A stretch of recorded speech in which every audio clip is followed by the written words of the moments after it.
President Sandu, the links with Russia in Moldova are quite strong, are quite historic. Obviously, we're not even talking about the pro-Russian breakaway region of Transnistria, which is backing the war in Ukraine. But you are leading the pro-EU forces. You've won the election. Foreign Minister Lavrov, interestingly, compared your country to Ukraine, blaming the Europeans, saying you are turning Moldova into another Ukraine, implying that you're trying to stir up troubles, expand your sphere of influence. I want to get your take on that. I want to get your response. Well, we keep hearing different kind of statements from Moscow these days, these weeks, these months, which are not always adequate, and sometimes they disrespect our sovereignty.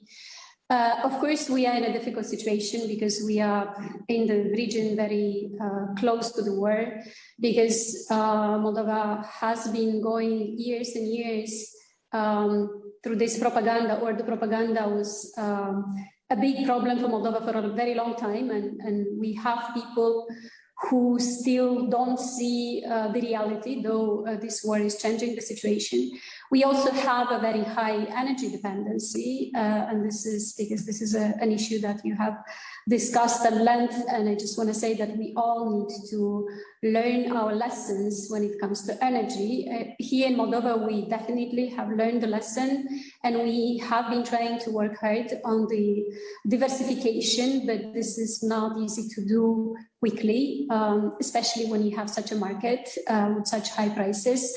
And the projects that we have started are going to show results in a few years.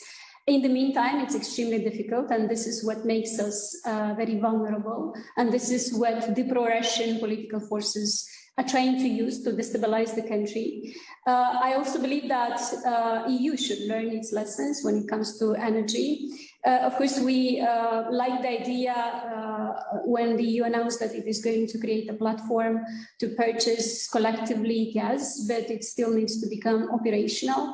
And then the question is about the prices, because today in Moldova, we pay 10 times more than what we're paying 1.5 a year ago. And you can imagine what's the impact on population, because Moldova is a poor country, energy consumption accounts for a big share of people's budgets, and such increases have dramatic implications. And as much as the budget wants to support, it cannot compensate all these increases. And my question is, where the price is going to stop this winter. For instance, the price for gas, it's already very high. What is the EU doing about it? Can it do anything? Because it happens that those who are selling gas are selling less gas, but are making more money because of these crazy prices. And it's difficult to call these market prices. So I think we need to think more seriously and to see what we can do short term. It's clear what we need to do mid-term and long term.